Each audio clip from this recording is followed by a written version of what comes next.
newly appointed Sergeant-at-Arms of Mongols MC, Philip Mayne, 50, has been charged with drug possession after a raid on the Mongols headquarters in Melbourne. Mayne was charged with possessing a drug of dependence, which are believed to be steroids, following a warrant executed at the Bertie Street Clubhouse on August 3, 2022. According to sources, Mayne is the right-hand man of Mongols President Nick the Knife Forbes. He is the key strategist in current Mongols leadership and plays an important part in club's day-to-day operations and functioning.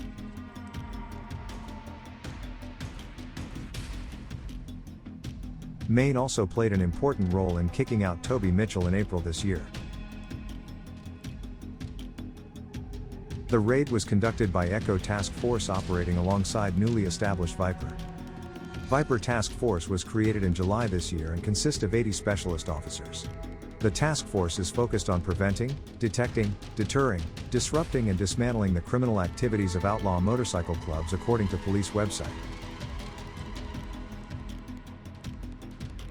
This comes after Mayne was visiting convicted drug trafficker and controversial businessman John Kaizen in Western Australia.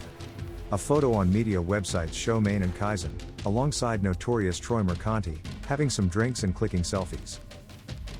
Kaizen has had many prominent run-ins with the law over the decades, including serving a jail term for heroin trafficking. He has a number of high-profile associates, including Melbourne underworld figure Mick Gatto, and world champion boxer Danny Green. Kaizen himself was a former state middleweight boxing champion.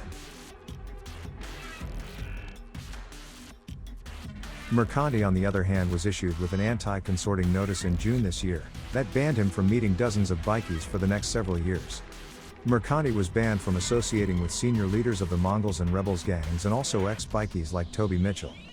He was the first person within Western Australia to be served with an unlawful consorting notice. Mercanti faces up to 5 years in prison if he is convicted of breaching the notice on 2 or more occasions. However, Kaizen and Mayne are not listed on Mercanti's anti-consorting order. This is not the first time Mayne has been in trouble with the law. In February 2021, Mayne was charged when Task Force Maxima raided their base. He was charged with possession of prescription medication, namely tadalafil, which is used to treat erectile dysfunction and prostate enlargement. The raids were part of the investigation into the death of Paul Vergona. He was also accused of firearms offenses. However, the charges were dropped as there is no evidence that he was involved in Vergona's death. Back in 2016, Mayne was arrested by detectives from Task Force Maxima while driving in Hamilton on Brisbane's north. Police told court that Mayne was wearing 2 large gold rings, a diamond 1% ring and another with a Mongols motif. Mayne was charged with wearing Mongols colors or paraphernalia, which are prohibited from being worn in public under Queensland's strict laws. This time Mayne has been charged again with possessing a drug of dependence, on August 3, 2022. He was bailed to appear at the Melbourne Magistrates Court on October 10.